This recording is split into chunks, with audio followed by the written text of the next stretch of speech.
സ്നേഹമുള്ളവരെയും നമ്മുടെ ഈ വളർച്ചാ ധ്യാനം വരദാനങ്ങളും മധ്യസ്ഥ പ്രാർത്ഥനയും വിശ്വാസവും എല്ലാം കോർത്തിണങ്ങി നടത്താൻ പോകുന്ന ഈ ധ്യാനം ഒരു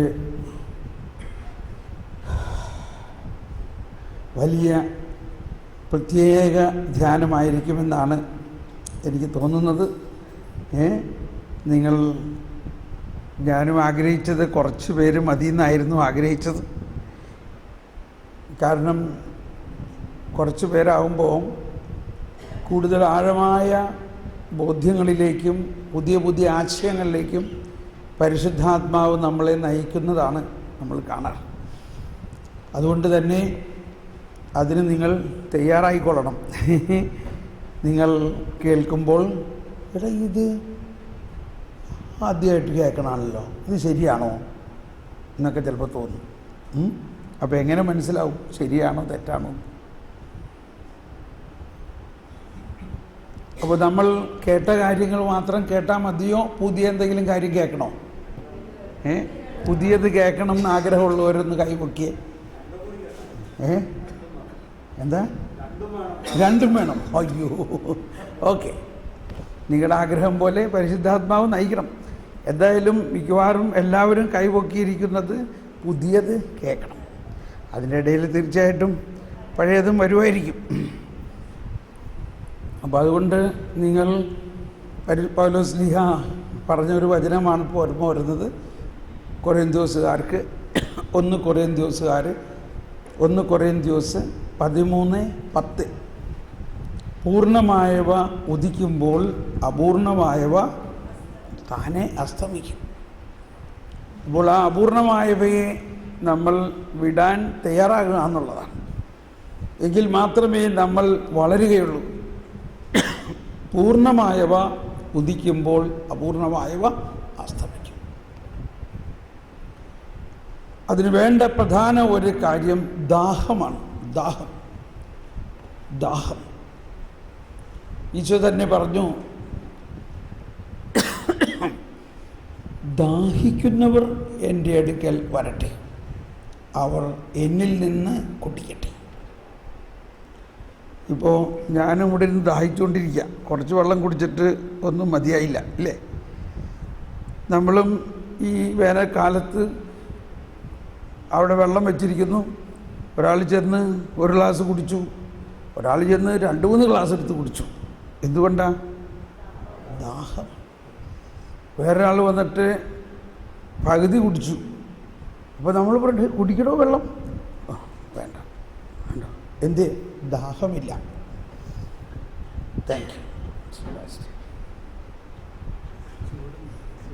ചൂടുണ്ടല്ലോ സാറില്ല. ഇവിടെ ഇരുന്നോട്ടെ, ഇവിടെ വെച്ച് നോക്കട്ടെ. കുഴപ്പമില്ല.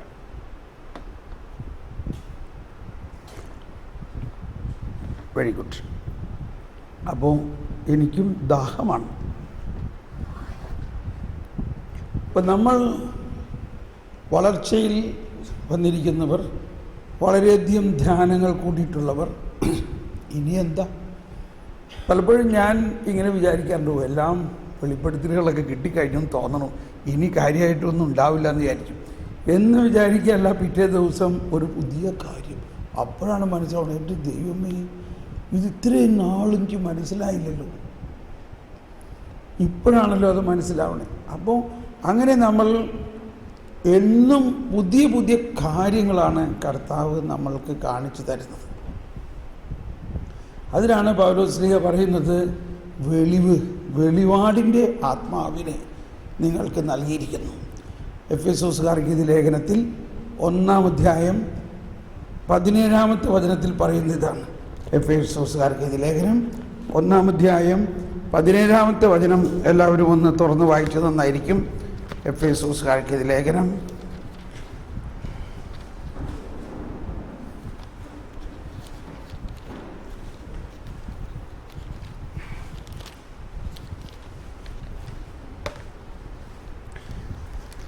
1-ാം അധ്യായത്തിൽ 17-ാമത്തെ വചനം പറയുന്നത്, നമ്മുടെ കർത്താവായ യേശുക്രിസ്തുവിൻ്റെ ദൈവവും മഹത്വത്തിൻ്റെ പിതാവുമായവൻ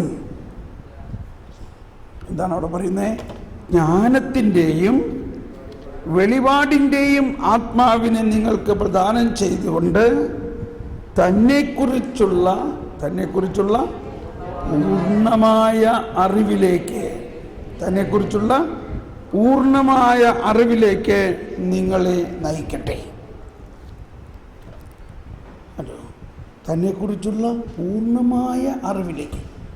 അതാണ് പൂർണ്ണമായ അറിവ് വരുമ്പോൾ അപൂർണമായവ താനെ വിട്ടുപോയിക്കൊള്ളും. പക്ഷേ ഈ പൂർണ്ണമായ അറിവിലേക്ക് നമ്മൾ പ്രവേശിക്കുന്നതിന് പൗലോസ്ലീഹ പറയുന്ന ഒരു പ്രക്രിയ എന്താ? നമ്മുടെ കർത്താവായ യേശുക്രിസ്തുവിൻ്റെ ദൈവവും മഹത്വത്തിൻ്റെ പിതാവുമായവൻ ഉണ്ടോ? മഹത്വത്തിൻ്റെ പിതാവ്, മഹത്വമാണ് ദൈവം. ഈ ഉയർപ്പ് കാലഘട്ടങ്ങളെല്ലാം മഹത്വത്തിനെ കുറിച്ചാണ് നമ്മൾ കേൾക്കുന്നതും പഠിച്ചതുമല്ല. വാസ്തവത്തിൽ ഉയർപ്പിൽ തന്നെയല്ല. ആഗമന യേശുവിൻ്റെ ജനന സമയത്ത് എന്താ പാടിയത്? അത്യുന്നതങ്ങളിൽ ദൈവത്തിന് മഹത്വം. ദൈവം മഹത്വമാണ്. ആ മഹത്വത്തിൻ്റെ ആത്മാവിനെ നമുക്ക് നൽകിയിരിക്കുന്നു.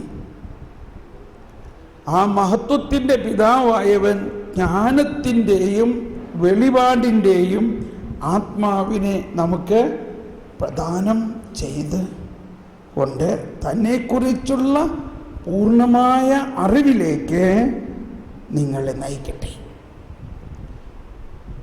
ഇനി പറയാൻ പോണ കാര്യം ഭയങ്കര രസകരമാണ്. ഏത് തരത്തിലുള്ള പ്രത്യാശയിലേക്കാണ് അവിടുന്ന് നിങ്ങളെ അഥവാ നമ്മളെ വിളിച്ചിരിക്കുന്നതെന്ന് അറിയാനും. എന്താ നമ്മളെക്കുറിച്ചുള്ള പ്രത്യാശ? ഏത് തരത്തിലുള്ള പ്രത്യാശയിലേക്കാണ് നമ്മളെ വിളിച്ചിരിക്കുന്നതെന്ന് അറിയാനും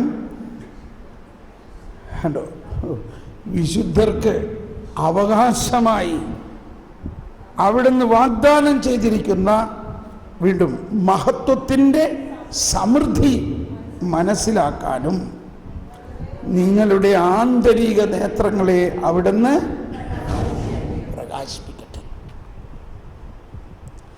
അത് നടന്നാലേ ഈ മഹത്വം മനസ്സിലാവും. ഇവിടെ പെട്ടെന്ന് തോന്നുന്നത് അപ്പോൾ ഇത് നമുക്കുള്ളതൊന്നുമല്ല, ഇതെല്ലാം വിശുദ്ധന്മാർക്കുള്ളതാണ് അല്ലേ? എന്താ ഇവിടെ എഴുതിയിരിക്കുന്നത്?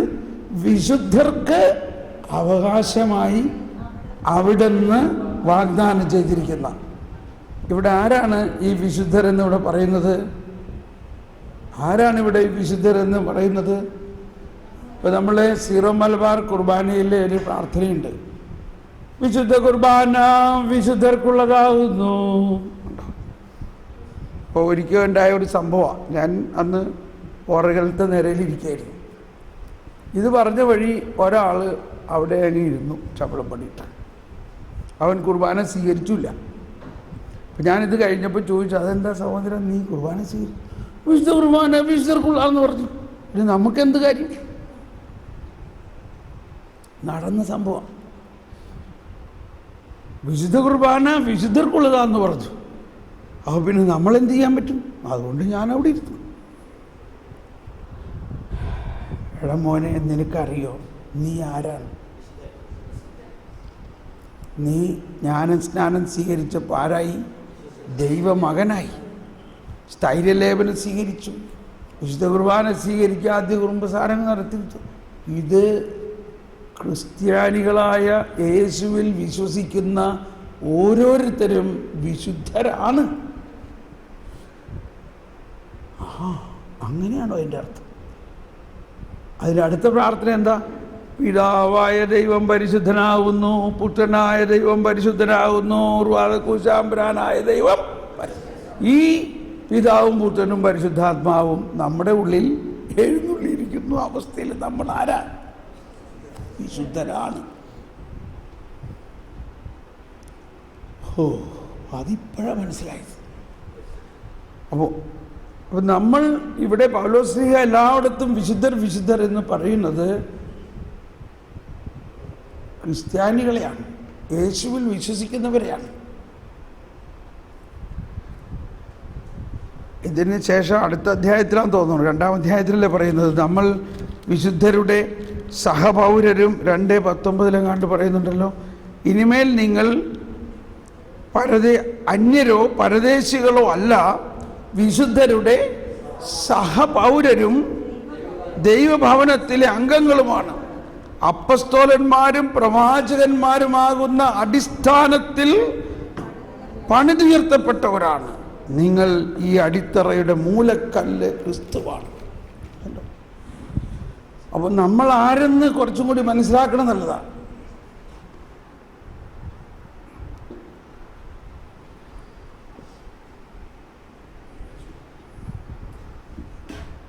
അപ്പോൾ നമ്മൾ ആരാ? വിശുദ്ധരാണോ? ആണ്.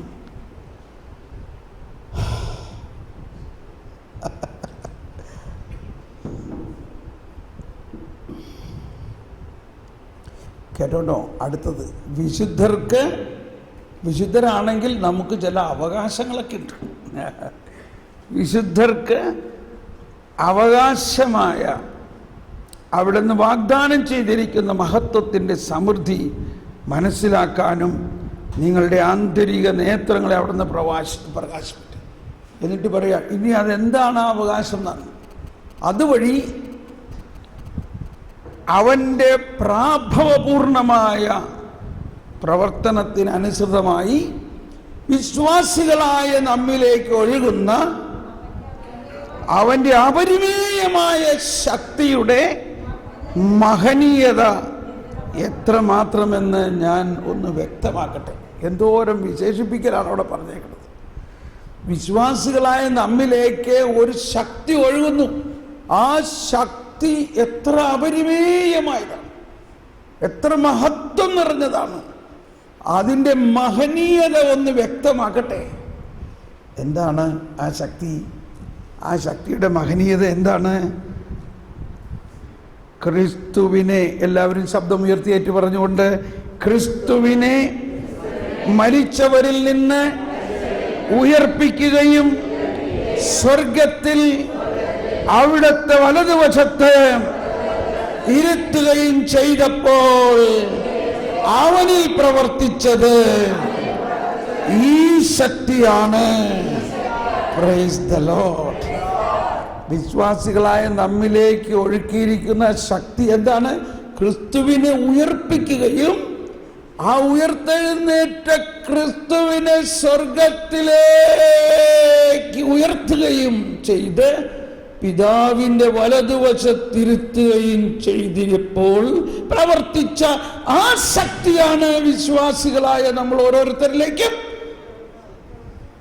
പ്രവഹിക്കുന്നത്. പെട്ടെന്ന് തോന്നുന്നത് അപ്പം നമ്മൾ ചില്ലറക്കാരല്ലല്ലോ ഇല്ലേ? അപ്പം നമ്മൾ അതാണ്.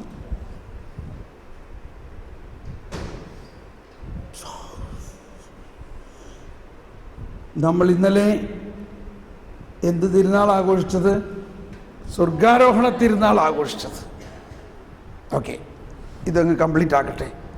അങ്ങനെ ഈ യുഗത്തിലും വരാനിരിക്കുന്ന യുഗത്തിലും എല്ലാ ആധിപത്യങ്ങൾക്കും അധികാരങ്ങൾക്കും ശക്തികൾക്കും പ്രബുദ്ധങ്ങൾക്കും അറിയപ്പെടുന്ന എല്ലാ നാമങ്ങൾക്കും ഉപരി അവനെ ഉപവിഷ്ടനാക്കി അവിടുന്ന് എല്ലാ വസ്തുക്കളെയും അവൻ്റെ പാദങ്ങൾക്ക് കീഴിലാക്കുകയും എല്ലാറ്റിനും മുകളിൽ അവനെ സഭയ്ക്ക് തലവനായി നിയമിക്കുകയും ചെയ്തു.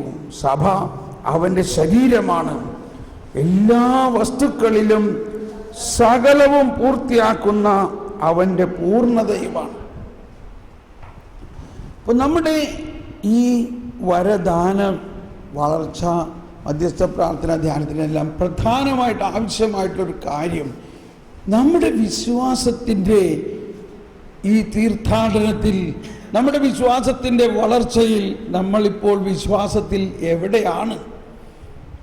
നമ്മൾ വിശ്വസിക്കുന്നു എല്ലാം പറയുമ്പോഴും എന്തെല്ലാം ആണ് നമ്മൾ വിശ്വസിക്കുന്നതെന്നും ഇനിയും എന്തെല്ലാമാണ് പുതിയതായിട്ട് നമ്മൾ അറിയേണ്ടതെന്നും, ഇവിടെ ജ്ഞാനവുമായിട്ടൊരു ബന്ധമാണ് ഇവിടെ പറയുന്നത്. വെളിപാടിൻ്റെയും ജ്ഞാനത്തിൻ്റെയും ആത്മാവിന് നമുക്ക് തന്നിരിക്കുന്നത് ഈ കർത്താവിൻ്റെ മഹത്വത്തിൻ്റെ ഉയർപ്പിൻ്റെ ശക്തിയെ നമുക്ക് മനസ്സിലാക്കാൻ വേണ്ടിയാണ്. ആ ശക്തി നമ്മളിലേക്ക് നൽകപ്പെട്ടിട്ടുണ്ട്. ഞാനിന്ന് കുർബാനയുടെ സമയത്ത് ഇങ്ങനെ ചിന്തിക്കുകയാണ്. ഈശോ ഇന്നലെ നമ്മുടെ ആരാധനാക്രമം അനുസരിച്ച് ഈശോ ഇന്നലെ സ്വർഗത്തിലേക്ക് ആരോഹണം ചെയ്യപ്പെട്ടു. അവിടെ ചെല്ലുമ്പോൾ ഉണ്ടാകുന്ന അവസ്ഥയും ആഘോഷവും എന്തായിരിക്കും ഒന്ന് ചിന്തിച്ചു നോക്കിയേ. ഒന്ന് ചിന്തിക്കും. ഒരു നമ്മുടെ ഒരു ലിറ്റർജിക്കൽ തിങ്കിങ്, യേശു പണ്ട് ഉയർത്തെഴുന്നേറ്റ് ചെന്നതാണ്, എങ്കിലും നമ്മളുടെ ആ ചിന്തകളിൽ എന്തൊക്കെയാണ് ഉണ്ടാകേണ്ടത്? ഒന്നാമത്തെ കാര്യം, യേശു വിജയശ്രീലാളിതനായിട്ടാ ചെന്നേക്കണേ. അവിടെ മാലാഖമാരെല്ലാവരും എന്ന് പറഞ്ഞ് ഭയങ്കര ഒരു വെൽക്കമായിരിക്കും അല്ലേ? മാലാഖാവൃന്ദം അന്ന് പറഞ്ഞയച്ചതായിരുന്നു എന്ന് ഈശോ ഭൂമിയിൽ മനുഷ്യനായി ജനിക്കുന്നതിന് ദൈവപിതാവ് ആദ്യം മാലാഖേനെ പറഞ്ഞയച്ചു. ആരുടെ അടുത്തേക്ക്? മാതാവിൻ്റെ അടുത്തേക്ക്. ഈ മാലാഖ 6 മാസം മുമ്പ് ഒരാളുടെ അടുത്ത് വന്നിട്ട് അദ്ദേഹം വിശ്വസിച്ചില്ല. ആര്? സക്കറിയ. അപ്പോൾ ആ എക്സ്പീരിയൻസ് വെച്ചുകൊണ്ട് ഈ പെൺകുട്ടി ഇപ്പം എന്ത് പറയുമെന്ന് ഒരു വിവരമില്ല. അവർക്ക് ഉത്കണ്ഠയുണ്ടായിരുന്നിരിക്കാം. സ്വർഗം മുഴുവനും സൂക്ഷിച്ച് നോക്കുകയാണ്. മാലാഖ ഇതാ യൂദയായിലെ ആ ഗ്രാമത്തിൽ മറിയം എന്ന പേരുള്ളവളുടെ അടുത്ത് ചെന്നിട്ട് അവളെ താണ് വണങ്ങി. ആര് വണങ്ങി? മാലാഖ. ഇത് എൻ്റെ മാതാവിനോടുള്ള ഭക്തിയുടെ ഒരു ബാലപാഠമാണ്. എന്നോട് ചോദിച്ചു, നിങ്ങൾ എന്തിനാ ഈ മാതാവിനെ വണങ്ങുന്നതെന്ന് ചോദിച്ചപ്പോൾ ഞാൻ പറഞ്ഞു, മാലാഖ സ്വർഗത്തിൽ നിന്ന് വന്നിട്ട് വണങ്ങി. ഇനിയിപ്പം ഞാനായിട്ട് ഞാനാ മാലാഖയേക്കാളും വലിയ ആളാണോ? ആ മാലാഖയുടെ പുറയിൽ ഞാൻ നിന്ന് വണങ്ങണം. അത് പറഞ്ഞപ്പോൾ അവർ ആകെ അങ്ങ് വേറെ ഇനി ചോദിക്കാൻ വല്ലതുണ്ടോ? മാലാഖ അത് ഹിന്ദി ബൈബിളിലാണ്. ഹിന്ദി ബൈബിളിൽ ഇങ്ങനെ എഴുതിയിരിക്കുന്നത്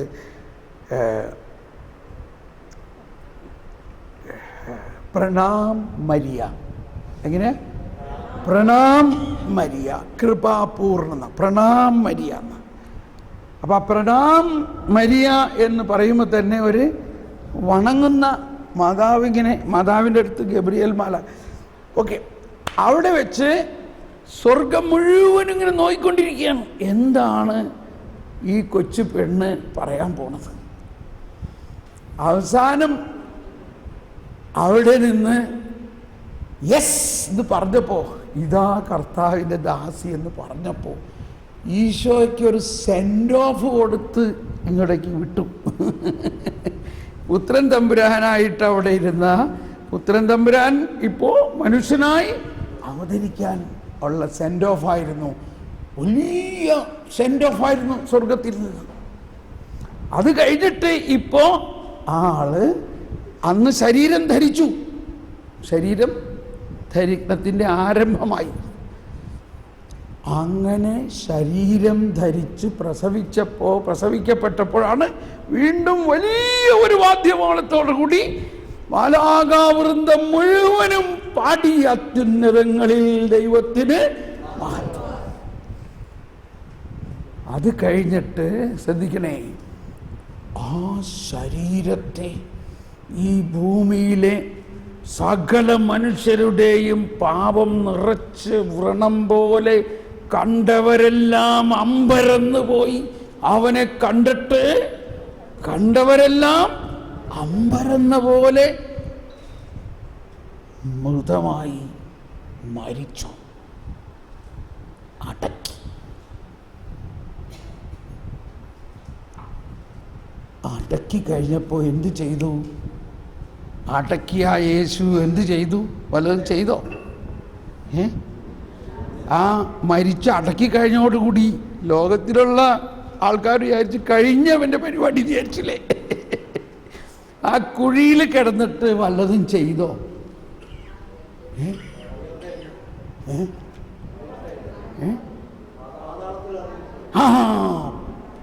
അവരെ കുഴിയിൽ ഇറക്കിന്നാ വിചാരിച്ചത്. പക്ഷേ കുഴിക്കപ്പുറത്തുള്ള കുഴിയിലേക്കാണ് ഈശോ കടത്തിയത്. എവിടേക്ക് ചെന്ന്? പാതാളത്തിലേക്ക് ചെന്ന്. എന്നിട്ട് എന്ത് ചെയ്തു? പാതാളത്തിലേക്ക് എന്നിട്ട് എന്ത് ചെയ്തു? മരിച്ചവരെ ഒരു സുവിശേഷം പ്രഘോഷിച്ചു. മരിച്ചവരോട് സുവിശേഷം പ്രഘോഷിച്ചിട്ട് എന്ത് ചെയ്തു? അങ്ങേ അറ്റത്ത് ആദവും ഹവയും ആദം അപ്പാപ്പൻ വരെ അങ്ങ് പോയിട്ട് പറഞ്ഞു, ആദം, നീ ഇപ്പോഴിവിടെ കിടക്കേണ്ട എന്താ ആവശ്യം? നിന്റെ സകല പാപങ്ങൾക്ക് ഞാൻ പരിഹാരം ചെയ്തു കഴിഞ്ഞു. ഉണരുക, എണീക്കുക, വാ, നമുക്ക് സ്വർഗത്തിലേക്ക് പോകാം. നിന്നെ ഞാൻ സ്വർഗത്തിലേക്ക് കൊണ്ടുപോവുകയാണ്. ആദവും ഹവയും സ്വർഗത്തിൽ ചെന്നു.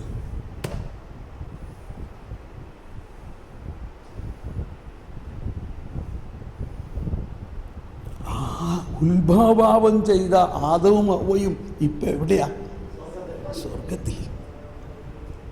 ഇതായിരുന്നു എൻ്റെ പോയിന്റ്. കാരണം ഈശോ ഉയർത്തെഴുന്നേറ്റ് സ്വർഗത്തിൽ ചെന്നപ്പോൾ അവിടെ പുതിയ കുറെ ആൾക്കാർ ഈശോയെ സ്വീകരിക്കാൻ. മുമ്പുണ്ടായിരുന്ന ഒരു മാലാഖമാർ മാത്രമേ ഉണ്ടായുള്ളൂ. ഏത് 33 വർഷം മുമ്പ് യേശു മനുഷ്യനായി അവതരിക്കുന്ന സമയത്ത് ഈശോയെ സെൻഡ് ഓഫ് ചെയ്യാൻ മാലാഖമാരൊക്കെ ഉണ്ടായിരുന്നുള്ളൂ. ആ സെൻഡ് ഓഫ് എല്ലാം കഴിഞ്ഞ് യേശു മനുഷ്യനായി ജനിച്ചു വളർന്ന് പാപം പരിഹാരം ചെയ്തു കഴിഞ്ഞപ്പോൾ യേശു വരെ, ആദവും മുതൽ യേശു വരെ ഉണ്ടായിരുന്ന മരിച്ച ആത്മാക്കളെല്ലാം ഒറ്റ ദിവസം കൊണ്ട് സ്വർഗത്തിലേക്ക് കരയേറ്റി കഴിഞ്ഞതിന് ശേഷമാണ് യേശു ഉയർത്തെഴുന്നേറ്റത്. അത് കഴിഞ്ഞ് 40 ദിവസം ഇവിടെയുള്ള മനുഷ്യരുടെ കൂടെ തന്നെ യേശു ജീവിച്ചു. 500 പേര് യേശുവിൻ്റെ നേരിട്ട് പ്രത്യക്ഷപ്പെട്ട് കണ്ടവരും യേശുവിൻ്റെ കയ്യിൽ നിന്ന് അപ്പവും മീനും ഒക്കെ ഭക്ഷിച്ചവരും. ആലോചിച്ചു, 40 ദിവസം ഈ ഉയർത്ത ശരീരവുമായിട്ട് യേശു നമ്മുടെ നാട്ടിൽ ജീവിച്ചു. ഓ, അതെന്തോ ഒരു വിസ്മരണീയമായിരിക്കും. ആ യേശു കണ്ടപ്പോൾ ആൾക്കാരൊക്കെ പേടിയായിരുന്നു. അവരൊക്കെ ഭൂതം എന്ന് പറഞ്ഞ് പിന്നോട്ട് മാറാൻ നോക്കുമ്പോൾ പറഞ്ഞു, ഇല്ല, ഞാൻ ഭൂതമൊന്നുമല്ല. ഇത് കണ്ടോ? ആണിയടിച്ച പാടുകൾ കണ്ടോ എൻ്റെ ശരീരത്തിൽ? അതായത് ഉയർത്തെഴുന്നേറ്റ യേശു മനുഷ്യ ശരീരത്തോടെയാണ് ഉയർത്തെഴുന്നേറ്റത്. മനസ്സിലായോ? ഏത് മനുഷ്യ ശരീരം? ആണിയടിച്ച് കൊന്ന അതേ ശരീരത്തോടു കൂടിയാണ് ഉയർത്തെഴുന്നേറ്റത്. ഇത് കണ്ടോ? എന്നെ ആണിയടിച്ച കൈകൾ ഇത് കണ്ടോ? ഞാൻ ഭൂതമല്ല. വാ, നമുക്ക് ഭക്ഷണം കഴിക്കാം. ഭൂതം അങ്ങനെ ഭക്ഷണം കഴിക്കുമോ? അപ്പോൾ ആ മനുഷ്യ ശരീരം തന്നെ ആയിരുന്നു എങ്കിലും അതിന് മറ്റൊരുപാട് പുതിയ പ്രോപ്പർട്ടീസ് ഉണ്ടായി. അതിന് മഹത്വത്തിൻ്റെ ഒരുപാട് പ്രോപ്പർട്ടീസ്, ഗുണങ്ങൾ ഉണ്ടാകാൻ തുടങ്ങി. മഹത്വത്തിൻ്റെ ഗുണം എന്ന് പറഞ്ഞാൽ പെട്ടെന്ന് ഈശോ ഇവിടെ നിന്ന് ഇല്ലാണ്ടാവും, അവിടെ കാണാം. പെട്ടെന്ന് ഈശോ ഒരു തോട്ടക്കാരൻ്റെ ഭാര്യയായി. പെട്ടെന്ന് ഈശോ ഇത് അവിടെ നിന്ന് നടന്നു പോകണം. പെട്ടെന്ന് ഈശോ ഒരേ സമയത്ത് 3-4 സ്ഥലത്ത് വരണം. പെട്ടെന്ന് ഈശോ കാണാനില്ല, അപ്പമായി മാറി. ഇതെല്ലാം ഈ മഹത്വം അണിഞ്ഞ പ്രോപ്പർട്ടീസാണ്. ശരീരമാണ്, പക്ഷെ ആ ശരീരത്തിന് പുതിയ ചില പ്രോപ്പർട്ടീസ്. അവർ കഥ കടച്ചിരിക്കെ അകത്ത് വന്നേക്കണം. എടാ, എങ്ങനെ അകത്ത് വന്നു? കഥകാരാ തുറന്ന്? ആരും തുറന്നില്ല. അപ്പൊ എങ്ങനെ വന്നു? അതാണ് ആ ശരീരത്തിൻ്റെ പ്രത്യേകത. മനുഷ്യ ശരീരമാണ്. ഈ മനുഷ്യ ശരീരത്തോടെയാണ് ഈശോ സ്വർഗാരോഹണം ചെയ്തത്. അപ്പൊ ഇപ്പോ പിതാവിന്റെ വലതുഭാഗത്തേക്ക് ഈശോ വന്നെത്തിയിരിക്കുന്നത് ഏത് ശരീരത്തോടെയാ? മനുഷ്യ ശരീരമാണ്. അവിടെ ചെന്നെത്തിയപ്പോ വലിയ ഒരു ജനാവലി സ്വീകരിക്കാനുണ്ടായിരിക്കുന്നു. അതിനകത്ത് ആദ്യം ആരാണ് അവിടെ സ്വീകരിക്കാൻ വന്നേക്കണേ? പിതാവായ ദൈവം. പിന്നെ ആരാ? പിന്നെ നമ്മുടെ ആദമപ്പാപ്പനും ഹവ്വാ മാമിയും. ആദവും ഹവ്വയും കരമുയർത്തിയപ്പോ ഹലോ എന്ന് പറഞ്ഞൊരു അടി കൊടുത്തു. അതാണ് എന്നെ ഏറ്റവും ഇന്ന് ആകർഷിച്ചത്. ദൈവമേ, സ്വർഗാരോഹണം ചെയ്ത് സ്വർഗത്തിൽ ചെന്നപ്പോഴാണ് വിജയമാണ് നമ്മൾ നേടിയത്. ആദിപാപം ചെയ്ത പിശാചിന്റെ വഞ്ചനയിൽപ്പെട്ട ഉത്ഭവപാപത്തിനിരയാക്കിയ നമ്മുടെ ആദ്യ സൃഷ്ടിയായ ആദ്യ മനുഷ്യനെ ഇതാ ഞാൻ നേടി സ്വർഗത്തിൽ കൊണ്ടുവന്നിരിക്കുന്നത്. ഇനി പിന്നെയാണോ ബാക്കിയുള്ളവർ? ഒരു വലിയ സമാധാനം തോന്നുന്നുണ്ടോ? അതായത് ഉത്ഭവപാപം ചെയ്ത ആ വ്യക്തികളെ സ്വർഗത്തിൽ എത്തിച്ചു കഴിഞ്ഞാൽ പിന്നെ അവരിൽ നിന്നുണ്ടായതാണല്ലോ ബാക്കി പാപങ്ങളെല്ലാം. ശരിക്കും അങ്ങ് വിശ്വസിക്കാൻ പറ്റണില്ല അല്ലേ? ഈ ആദവും ഹവ്വയും അപ്പൊ ദൈവം രക്ഷിച്ചോ?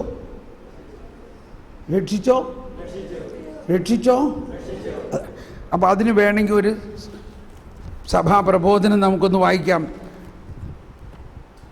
650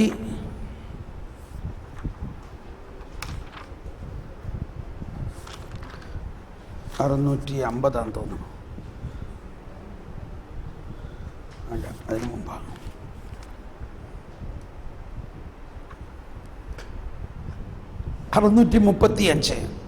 മരിച്ചവർ ദൈവപുത്രന്റെ സ്വരം ശ്രവിക്കുന്നതിനും ശ്രവിക്കുന്നവർ ജീവിക്കുന്നതിനും വേണ്ടി ക്രിസ്തു മരണത്തിന്റെ അഗാധതയിലേക്ക് ഇറങ്ങിച്ചെന്നു.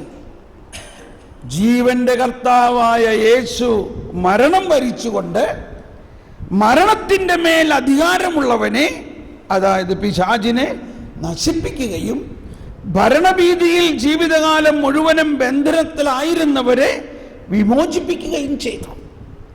ഇനിമേൽ മരണത്തിൻ്റെയും പാതാളത്തിൻ്റെയും താക്കോലുകൾ ഉത്ഥിതനായ ക്രിസ്തുവിൻ്റെ കയ്യിലാണ്. Praise the Lord. അതുകൊണ്ട് യേശുവിൻ്റെ നാമം കേൾക്കുമ്പോൾ സ്വർഗത്തിലും ഭൂമിയിലും പാതാളത്തിലുമുള്ള എല്ലാ മുട്ടുകളും മടങ്ങും. അതാണ് നമ്മൾ തിരുമ്പ് വായിച്ചത്. ഇനി വേറൊരു ടീച്ചിങ് ആണ്. ഇന്ന് വലിയൊരു നിശബ്ദതയാണ്. ഇതാ ദുഃഖ ശനിയാഴ്ചത്തെ ഒരു വായനയാണ്. ഇന്ന് വലിയൊരു നിശബ്ദത ഭൂമിയെ ഭരിക്കുന്നു. വലിയൊരു നിശബ്ദതയും വലിയ ഒരു പ്രശാന്തതയും. വലിയ നിശബ്ദത കാരണം രാജാവ് ഉറങ്ങുന്നു. ഭൂമി വിറയ്ക്കുകയും നിശ്ചലമാകുകയും ചെയ്തു. കാരണം ദൈവം ശരീരത്തിൽ ഉറങ്ങുകയും ലോകാരംഭം മുതൽ ഉറങ്ങിയവരെ ഉണർത്തുകയും ചെയ്തു. ലോകാരംഭം മുതൽ ഉറങ്ങിയവരെ ഉണർത്തുകയും ചെയ്തു. നമ്മുടെ ആദിപിതാവിനെ കാണാതെ പോയ ആടിനെ എന്ന പോലെ അവിടുന്ന് അന്വേഷിച്ചു പോയി. Praise the Lord. അന്ധകാരത്തിലും മരണത്തിന്റെ നിഴലിലും വസിക്കുന്നവരെ സന്ദർശിക്കാൻ അവൻ ആഗ്രഹിച്ചു. ബന്ധനത്തിൽ കഴിയുന്ന ആദത്തെയും അവനോടൊപ്പം തടവുകാരിയായ ഹവ്വായെയും ദുഃഖത്തിൽ നിന്ന് സ്വതന്ത്രരാക്കാൻ ദൈവപുത്രനായ അവിടുന്ന് പോകുന്നു. ഞാൻ നിന്റെ ദൈവമാണ്, നിനക്ക് വേണ്ടി നിന്റെ പുത്രനായവൻ. അതാണ്, ഞാൻ നിന്റെ ദൈവമാണ്, നിനക്ക് വേണ്ടി നിന്റെ പുത്രനായവൻ. ഉറങ്ങുന്നവനെ എഴുന്നേൽക്കൂ. പാതാളത്തിൽ തടവുകാരനായിരിക്കാനല്ല ഞാൻ നിന്നെ സൃഷ്ടിച്ചത്. Praise the Lord. സൃഷ്ടാവാണെന്ന് മനസ്സിലാക്കണം ദൈവം. അതെല്ലാവരും ഒന്ന് ഏറ്റു പറഞ്ഞത്, പാതാളത്തിൽ തടവുകാരനായിരിക്കാനല്ല ഞാൻ നിന്നെ സൃഷ്ടിച്ചത്, മരിച്ചവരിൽ നിന്നും എഴുന്നേൽക്കുക, മരണമടഞ്ഞവരുടെ ജീവനാണ് ഞാൻ. Praise the Lord. ഇതങ്ങ് നമ്മൾ വിശ്വസിക്കുമ്പോഴോ നമുക്ക് ഭയങ്കര ഒരു സമാധാനം വരികയാണ്. അത്രയ്ക്ക് അപരിമേയമായ ശക്തിയാണ് കർത്താവിൻ്റെത്. ഒന്ന് സ്തുതിച്ച് പ്രാർത്ഥിക്കാം. ഒന്ന് ഹൃദയത്തിൽ സ്തുതിച്ചുകൊണ്ട് ഒന്ന് എഴുന്നേറ്റ് നിന്ന് ഒന്ന് സ്തുതിച്ചേ. Hallelujah, hallelujah. ആത്മാവ് പറഞ്ഞു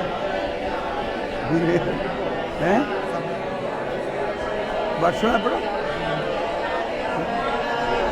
ഹല്ലേലൂയ, ഹല്ലേലൂയ. യേശുവേ മഹത്വം, യേശുവേ സ്തോത്രം, യേശുവേ മഹത്വം, യേശുവേ ആരാധന. Hallelujah, hallelujah. പരിശുദ്ധാത്മാവേ, എന്നിൽ വസിക്കുന്ന ദൈവാത്മാവേ, വെളിവിന്റെ ആത്മാവേ, ജ്ഞാനത്തിന്റെ ആത്മാവേ, എന്നിൽ കത്തിപ്പടരണമേ. ദൈവിക രഹസ്യങ്ങൾ എനിക്ക് വെളിപ്പെടുത്തി തരണമേ. ദൈവിക രഹസ്യങ്ങൾ എനിക്ക് വെളിപ്പെടുത്തി തരണമേ. എന്നിൽ കത്തിപ്പടരണമേ. ആത്മാവേ, ആത്മാവേ, പരിശുദ്ധാത്മാവേ. എല്ലാവർക്കും അറിയാവുന്ന ഗാനമാണ്. അറിയാത്തവർ പാട്ടുകടലാസിലെ 1-ാമത്തെ ഗാനം. നമ്മിൽ വസിക്കുന്ന ആത്മാവിനോടാണ് നമ്മൾ പ്രാർത്ഥിക്കുന്നത്.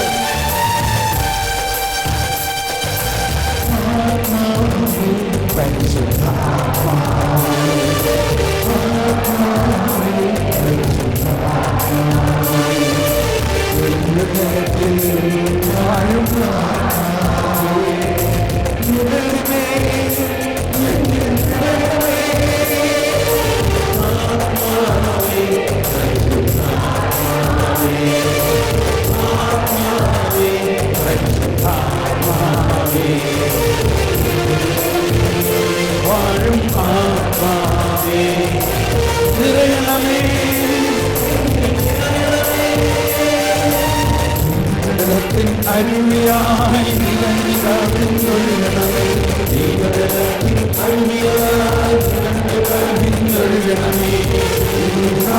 ജ്വാലയായി എന്നിൽ കത്തിപ്പടരണമേ. ജ്വാലയായി എന്നിൽ കത്തിപ്പടരണം. ദാഹത്തോടെ ആത്മാവേ,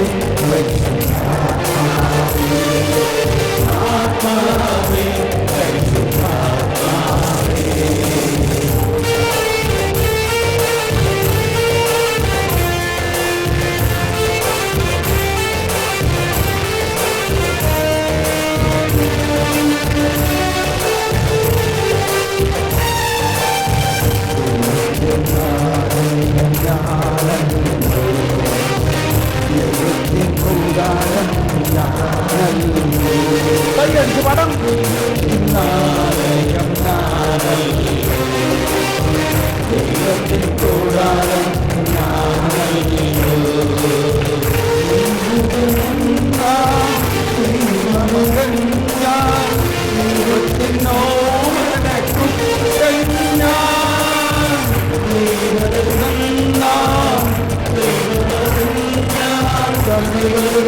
പരിശുദ്ധാത്മാവേ, മഹത്വത്തിന്റെ ആത്മാവും ജ്ഞാനത്തിന്റെ